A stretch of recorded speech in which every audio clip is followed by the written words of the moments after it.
Seorang bayi manusia ditemukan dan dirawat oleh induk orang utan yang kehilangan anaknya. Anak ini bernama Rimba, kemudian tumbuh menjadi sang penjaga hutan. Namun suatu hari, para pemburu yang mengincar orang utan memporak-porandakan hidupnya. Semua yang mendengar cerita ini pasti meneteskan air mata. Apa yang sebenarnya terjadi? Mari kita simak kisah selengkapnya. Hujan deras mengguyur jalanan yang membelah hutan Sumatera. Kilatan petir menyambar langit, menerangi bayang-bayang pepohonan yang bergoyang diterpa angin. Di tengah badai malam itu, sebuah mobil mewah melaju kencang di jalan berkelok. Lampu depannya memantulkan cahaya pada aspal yang basah. Di dalam mobil, seorang wanita muda duduk di kursi penumpang, memeluk erat seorang bayi yang terbungkus selimut hangat. Wajahnya pucat, matanya penuh ketakutan. "Cepatlah, aku takut sesuatu terjadi." Suaranya bergetar. Suaminya, seorang pengusaha kaya yang mengendalikan setir dengan tangan gemetar, mencoba menenangkan dirinya. "Kita akan segera keluar dari area hutan ini. Jangan khawatir." Namun, nasib berkata lain. Dari arah gelap, seekor rusa tiba-tiba melompat ke tengah jalan. Sang pengusaha terkejut. Tangannya refleks membanting setir ke kanan. Ban mobil tergelincir di atas genangan air, kehilangan kendali. Dalam sekejap, mobil itu menabrak pagar pembatas jalan dan terjun ke dalam jurang yang dipenuhi pepohonan rimbun. Dentuman keras terdengar di antara suara hujan. Mobil itu terguling beberapa kali sebelum akhirnya berhenti dengan bagian depan yang ringsek menghantam batang pohon besar. Keheningan sesaat menggantikan gemuruh kecelakaan itu. Lalu, terdengar tangisan bayi yang lirih dari dalam reruntuhan mobil.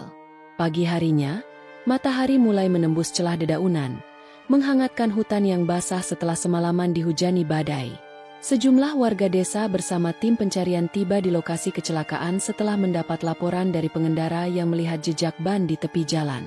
Mereka turun ke jurang, mencari korban dengan penuh harap. Saat mereka menemukan mobil yang hancur, wajah mereka memucat.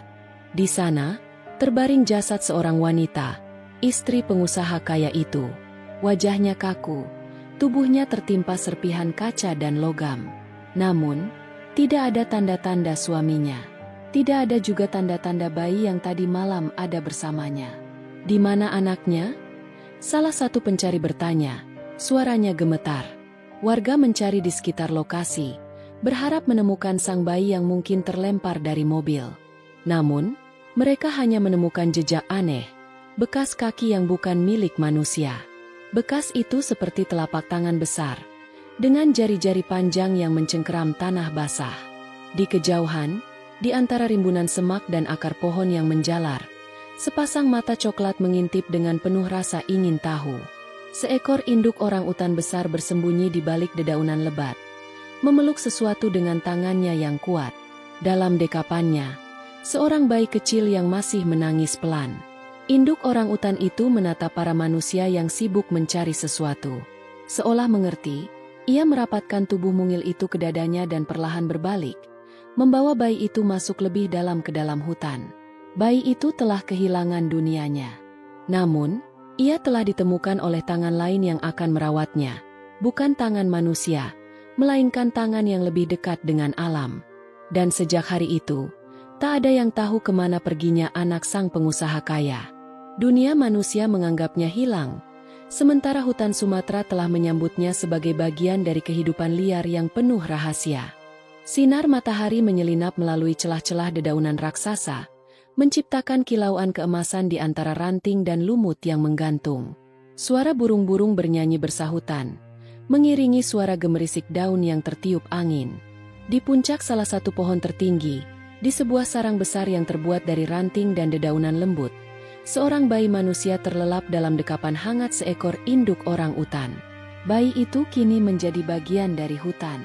Induk orang utan, yang kehilangan anaknya karena ulah pemburu, merawat bayi manusia itu dengan kasih sayang. Ia memberi bayi itu buah-buahan lembut, menidurkannya dalam pelukan berbulu lebatnya, dan menjaga setiap gerak-geriknya dari ancaman bahaya. Hari demi hari berlalu. Bayi itu, yang semakin tumbuh, mulai merangkak di antara dahan-dahan. Ia belajar memahami dunia barunya, merasakan tekstur kasar kulit pohon, mendengar suara alam yang berbisik, dan mengenali wangi tanah basah setelah hujan. Suatu hari, saat ia mulai bisa berjalan dengan langkah kecilnya, ia mencoba mengikuti induk angkatnya, memanjat batang pohon yang besar. Tangannya yang mungil berusaha menggenggam permukaan kayu, tubuhnya sedikit gemetar, namun matanya penuh dengan rasa ingin tahu. Induk orang utan menatapnya dengan penuh kesabaran, lalu perlahan mendekat dan mengangkatnya, membawanya ke atas dahan. Dari sana, sang anak melihat sesuatu yang baru. Hamparan hijau hutan yang luas, pohon-pohon yang menjulang tinggi seperti tiang raksasa, sungai yang berkilauan di kejauhan. Untuk pertama kalinya, ia merasa hutan ini bukan sekadar tempat tinggal. Ini adalah rumahnya. Ia mungkin bukan seperti induk angkatnya, tapi ia mulai memahami bahasa mereka. Ia meniru gerakan tangan mereka, suara lembut yang mereka gunakan untuk berkomunikasi. Jika induk angkatnya mendesis pelan, itu berarti bahaya. Jika ia mengangkat tangannya ke atas dan menggoyangkannya, itu tanda panggilan. Lambat laun, ia bukan hanya bertahan hidup, tetapi menjadi bagian dari keluarga orang utan. Mereka menamainya Rimba, sesuai dengan tempat di mana ia dibesarkan. Di dunia luar, manusia mungkin telah melupakannya, tetapi di dalam jantung hutan Sumatera, Rimba telah menemukan kehidupannya sendiri, sebagai anak hutan yang hidup di antara pepohonan dan makhluk-makhluk liar yang menjaganya. Waktu terus berlalu, dan Rimba tumbuh menjadi anak yang lincah. Tubuhnya semakin kuat, otot-otot kecil di lengannya terbentuk dari kebiasaannya berayun di antara dahan-dahan, mengikuti gerakan gesit keluarganya. Ia dapat bergerak dengan cekatan, melompati celah pepohonan seperti orang utan sejati. Namun, seiring bertambahnya usia, ada sesuatu yang mulai mengusik pikirannya, sebuah pertanyaan yang tidak bisa ia jawab. Rimba tahu dirinya berbeda. Saat ia menatap ke dalam sungai yang mengalir jernih, bayangannya yang terpantul di permukaan air tidak sama seperti induk dan saudara-saudaranya. Ia tidak memiliki bulu lebat di sekujur tubuhnya, wajahnya lebih halus, tangannya lebih kecil, dan kakinya lebih panjang. Saat ia mencoba menirukan suara mereka, suaranya terdengar aneh dan berbeda. Ia sering bertanya dalam hatinya, mengapa ia tidak seperti mereka? Rimba mencoba mengabaikan perasaan itu, tetapi setiap hari ia menemukan lebih banyak hal yang membuatnya penasaran. Ketika ia makan buah-buahan dengan tangan kosong, ia memperhatikan bagaimana saudara-saudaranya menggunakan bibir dan gigi mereka dengan cara yang berbeda. Saat mereka tidur menggulung tubuh di dahan, ia merasa lebih nyaman merebahkan dirinya seperti sesuatu yang samar dalam ingatannya, sesuatu yang ia tidak ingat dengan jelas. Suatu hari, saat sedang bermain di tepi sungai, Rimba melihat pantulan wajahnya lebih jelas daripada sebelumnya. Ia menatap mata yang bulat dan tajam, hidung kecilnya, dan kulitnya yang jauh berbeda dari keluarga angkatnya. Ia menggerakkan tangan ke permukaan air, mencoba menyentuh bayangan itu, tetapi air bergelombang, menghancurkan refleksi dirinya. Hatinya berdebar. Di kejauhan, suara auman harimau samar-samar terdengar, menggetarkan udara di antara pepohonan. Instingnya memberitahu bahwa ia harus pergi, namun pikirannya tetap tertuju pada satu hal, siapa dirinya sebenarnya? Untuk pertama kalinya, Rimba merasa seolah ada dunia lain di luar hutan ini, sebuah dunia yang mungkin bisa memberinya jawaban. Namun, apakah ia benar-benar ingin tahu? Ataukah lebih baik menerima dirinya sebagai bagian dari hutan ini selamanya? Matahari hampir tenggelam di ufuk barat, meninggalkan cahaya oranye yang menerobos celah-celah dedaunan raksasa. Rimba duduk di atas dahan besar, menggoyangkan kakinya sambil termenung. Bayangan tentang dirinya yang berbeda terus menghantui pikirannya. Namun, sebelum ia bisa memikirkan lebih jauh, telinganya menangkap sesuatu. Suara gemuruh asing. Ia menegakkan tubuhnya, matanya mencari sumber suara itu. Dari kejauhan, di antara semak-semak yang bergoyang, ia melihat bayangan hitam bergerak. Bukan harimau, bukan juga gajah. Ini lebih aneh. Beberapa makhluk berjalan di tanah, tegak, seperti dirinya. Manusia. Jantung Rimba berdegup lebih kencang. Ia belum pernah melihat mereka dari dekat, Tetapi cerita tentang mereka bukanlah hal baru di hutan ini. Ia sering mendengar induk orang utan memperingatkan anggota kawanan untuk menjauh jika mendengar suara manusia. Mereka datang dengan benda panjang yang mengeluarkan suara ledakan. Mereka menangkap dan membawa pergi orang utan. Rimba mengintip dari balik dedaunan.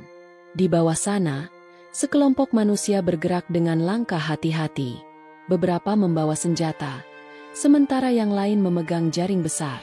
Ia melihat salah satu dari mereka menunjuk ke arah pohon tempat keluarganya biasa berkumpul. Mereka sedang berburu. Ketakutan menyergap hatinya. Rimba segera bergerak, berlari melintasi dahan, melompati celah pepohonan dengan kecepatan luar biasa. Ia harus memperingatkan keluarganya. Saat ia tiba di sarang utama, ia melihat induk angkatnya, ibu besar, duduk dengan santai bersama anggota kawanan lainnya. Beberapa bayi orang utan bergelantungan di ranting kecil, bermain tanpa rasa khawatir. Rimba mendarat di dekat ibu besar. Napasnya memburu. Ia berusaha memberi tanda bahaya, meniru suara peringatan yang sering ia dengar dari orang utan lain. Namun, suaranya terdengar berbeda, tidak sejelas yang diucapkan keluarganya. Ibu besar menoleh padanya, matanya penuh perhatian, tapi ia tidak segera bergerak. Rimba putus asa. Ia mengangkat tangannya tinggi-tinggi, menggoyangkannya dengan gerakan khas yang berarti, lari, dalam bahasa orang utan. Kali ini, anggota kawanan lain mulai gelisah. Mereka mengendus udara, menyadari sesuatu yang salah.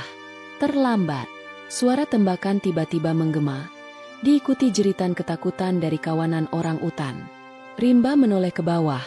Seorang manusia telah menembakkan sesuatu ke arah mereka. Bukan peluru, tapi sebatang besi kecil yang meluncur cepat. Anak panah bius. Salah satu orang utan muda terjatuh.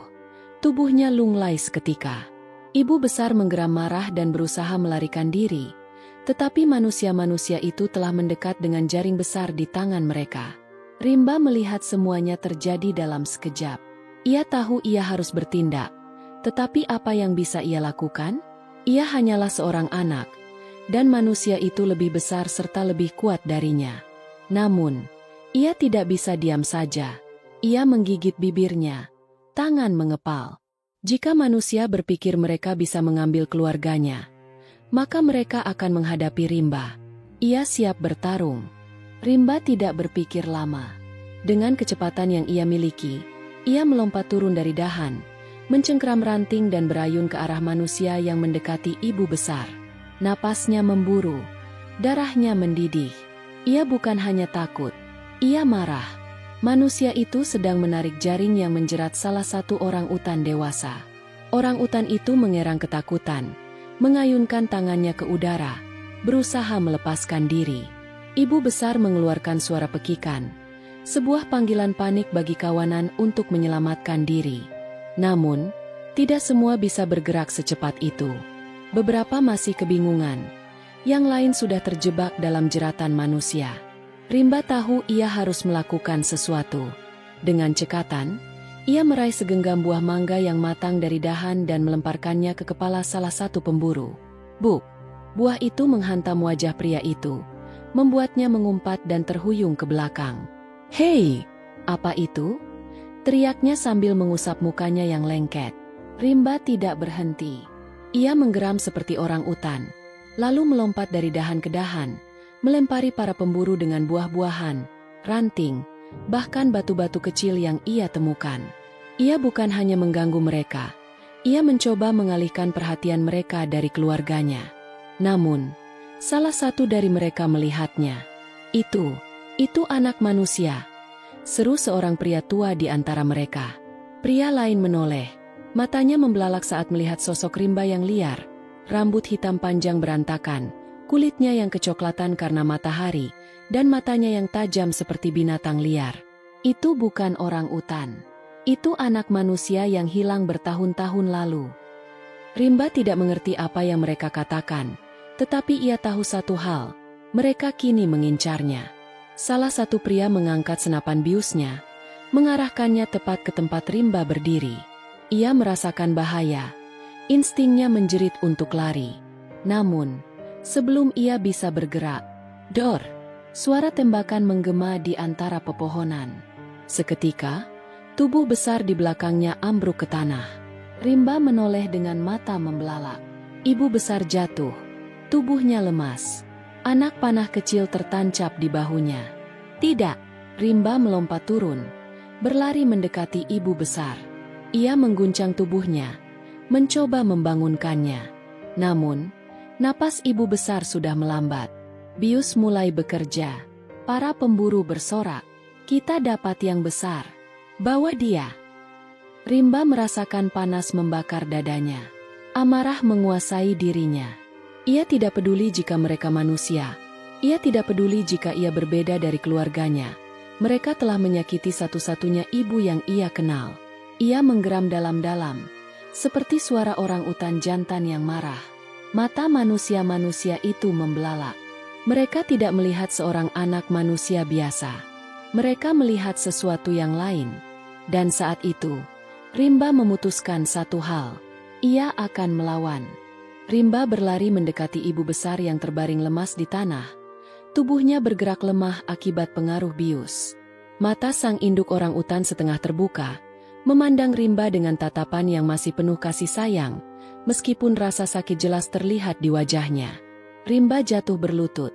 Tangannya mengguncang tubuh besar itu, berharap ia bisa bangun dan melawan.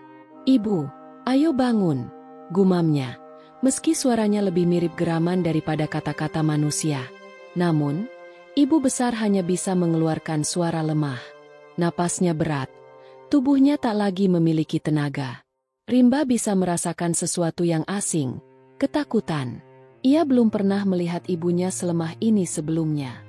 Di sekelilingnya, para pemburu mengawasi dengan penuh rasa ingin tahu. Mereka tidak segera bergerak, karena yang mereka lihat bukan sekadar orang utan, tetapi seorang anak manusia yang hidup di antara mereka. Salah satu pria tua di antara mereka, yang sejak tadi mengamati dengan wajah bingung, mulai melangkah lebih dekat. Keriput di wajahnya dalam. Matanya menyipit seolah mencoba memastikan sesuatu. "Anak itu," bisiknya. Rimba tetap berjongkok di sisi ibu besar, tak memperhatikan pria itu. Namun, saat tangan kecilnya meraih lengan induknya yang terluka, lengan lainnya tidak sengaja terbuka, memperlihatkan sesuatu di kulitnya.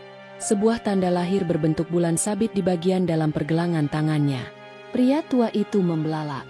Dadanya naik turun, seolah angin telah menghantam tubuhnya dengan keras. "Tuhan, itu anakku." Suaranya bergetar. Matanya dipenuhi air mata. Orang-orang di sekelilingnya menoleh, menatap pria itu dengan heran. "Apa maksudmu, Pak?" tanya salah seorang pemburu. Pria itu melangkah lebih dekat. Tangannya gemetar saat menunjuk ke arah Rimba. "Bertahun-tahun lalu, istriku mengalami kecelakaan di jalan dekat hutan ini. Anak kami hilang. Kami mencarinya selama berbulan-bulan, tapi tidak pernah menemukannya. Tapi aku ingat tanda itu," ujarnya. Suaranya tercekat. "Tanda lahir di tangannya. Itu sama persis dengan milik anakku." Para pemburu saling berpandangan, seolah mereka sulit mempercayai apa yang mereka dengar. Sementara itu, Rimba mengangkat kepalanya. Matanya bertemu dengan pria itu. Ia tidak mengenal wajahnya. Ia tidak mengenal suara itu. Tetapi ada sesuatu dalam sorot mata pria itu yang terasa aneh. Sesuatu yang mirip dengan apa yang ia lihat saat ibu besar menatapnya. Kasih sayang. Namun, ia tidak peduli. Baginya, manusia adalah ancaman. Mereka adalah makhluk yang menangkap dan menyakiti keluarganya. Ia menggeram, lalu dengan cepat berdiri dan bersiap melarikan diri bersama ibu besar. Namun, pria itu melangkah lebih dekat dan, dengan suara lirih, ia berkata, "Rimba, kau adalah anakku." Rimba terhenti. Itu adalah pertama kalinya seseorang menyebut namanya dengan cara yang berbeda. Seperti sesuatu yang sudah dikenalnya sejak lama, tetapi tidak pernah ia sadari sebelumnya. Hatinya mulai berdebar. Siapa sebenarnya dirinya? Dan apakah pria ini benar-benar bagian dari masa lalunya? Rimba berdiri diam, menatap pria tua di hadapannya. Kata-kata yang baru saja diucapkan pria itu terus terngiang di kepalanya. "Rimba, kau adalah anakku." Ia tidak mengerti. Ia tidak ingin percaya. Manusia adalah musuh. Itulah yang selalu ia yakini. Namun, saat pria itu berbicara, suaranya tidak penuh ancaman seperti yang lain. Suaranya terdengar berbeda. Pria itu dengan tangan gemetar merogoh sesuatu dari saku jaketnya. Sebuah foto lusuh. Ia membukanya perlahan dan memperlihatkannya pada Rimba. "Lihat ini," ujarnya pelan. "Ini kau, saat masih bayi." Rimba menatap foto itu dengan curiga, tetapi rasa ingin tahu mendorongnya untuk mendekat. Dalam foto yang sudah mulai pudar itu, ada seorang bayi kecil dengan mata bulat yang tajam, dibalut kain putih, digendong oleh seorang wanita cantik yang tersenyum lebar. Jantungnya berdegup kencang. Ia tidak mengenali wajah di foto itu, tetapi sesuatu dalam dirinya seolah mengenali perasaan di dalamnya. Pria itu menatapnya dengan harapan. Ia kemudian menggulung lengan bajunya, memperlihatkan tanda lahir berbentuk bulan sabit yang sama dengan yang ada di tangan Rimba. "Kau punya tanda ini karena aku juga punya," katanya. "Ini bukan kebetulan. Kau adalah putriku, dan aku adalah ayahmu." Rimba menatap tanda itu, lalu melihat tanda di tangannya sendiri. Jari-jarinya dengan ragu menyentuh kulitnya. Apakah mungkin? Selama ini, ia selalu merasa berbeda dari orang utan. Ia selalu bertanya-tanya mengapa ia tidak seperti mereka. Dan sekarang, seseorang telah memberikan jawaban yang selama ini ia cari. Ia bukan orang utan. Ia adalah manusia. Dan pria ini, mungkin memang ayahnya. Rimba perlahan menundukkan kepalanya. Perasaannya campur aduk. Untuk pertama kalinya, ia merasa bimbang. Namun, ketika ia menoleh ke samping, melihat ibu besar yang masih tergeletak tak berdaya, rasa marah kembali membara dalam hatinya. Ia berbalik menatap pria itu. Matanya yang liar kini berkilat dengan emosi yang berbeda. "Kalau kau benar-benar ayahku," suaranya terdengar serak, setengah berbisik, "maka berhentilah berburu."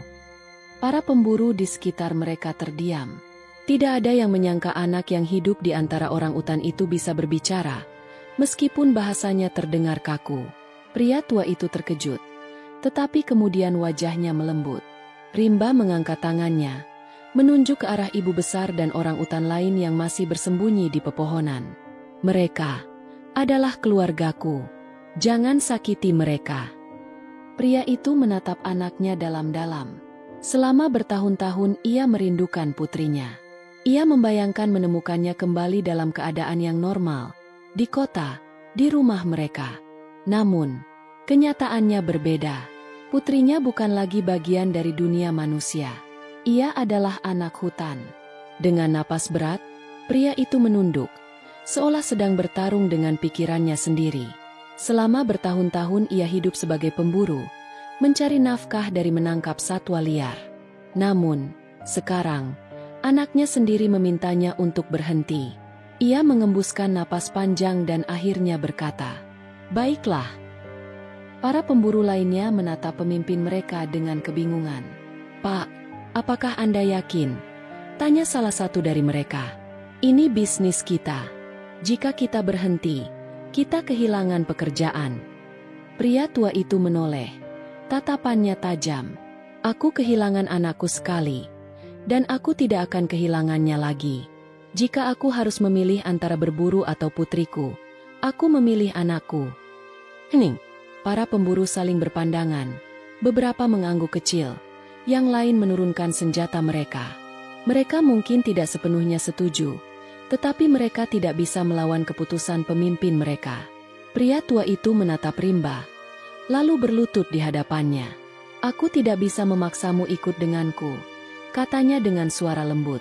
"Tapi jika suatu hari kau ingin tahu lebih banyak tentang siapa dirimu, pintu dunia manusia akan selalu terbuka untukmu."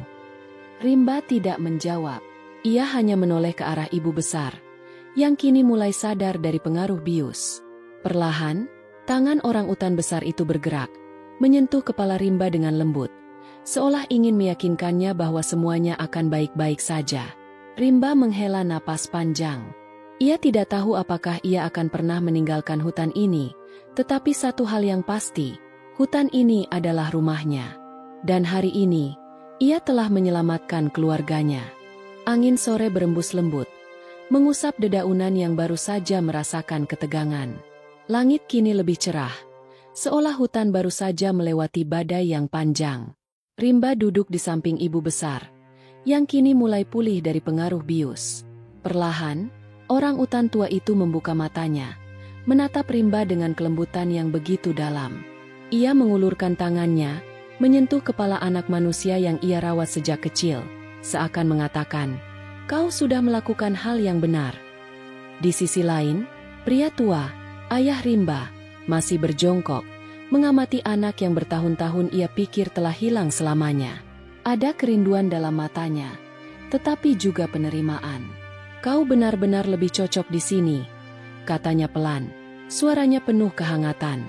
"Aku tidak bisa memaksamu pulang, karena ternyata kau sudah memiliki rumahmu sendiri."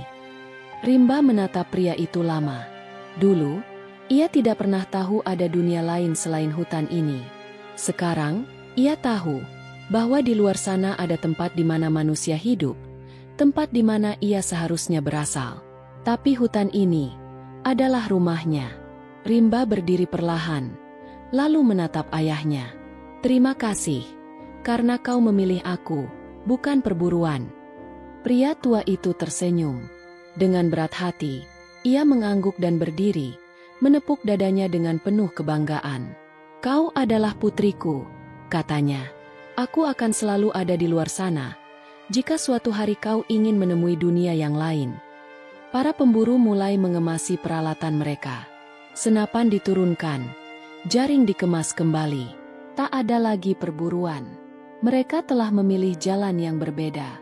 Saat mereka pergi, Rimba melihat sosok ayahnya berbalik sekali lagi. "Hiduplah dengan baik, Rimba." Rimba hanya menatap, tidak mengejarnya.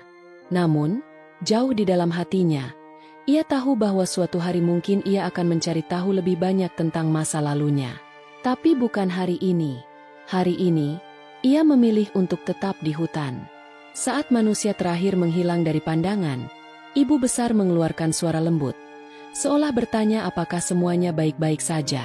Rimba menoleh, tersenyum, lalu memeluk induk angkatnya. Ia tahu kini bahwa ia berbeda, tetapi ia juga tahu bahwa keluarga tidak selalu harus berasal dari darah yang sama. Keluarga adalah mereka yang merawat, melindungi, dan mencintai kita, tanpa syarat. Dan di bawah kanopi raksasa hutan Sumatera, dengan suara burung berkicau dan dedaunan bergemerisik, Rimba pulang ke tempat yang selalu menjadi rumahnya. Ia bukan manusia sepenuhnya, dan bukan orang utan sepenuhnya. Ia adalah anak hutan. Dan kini, ia hidup bebas.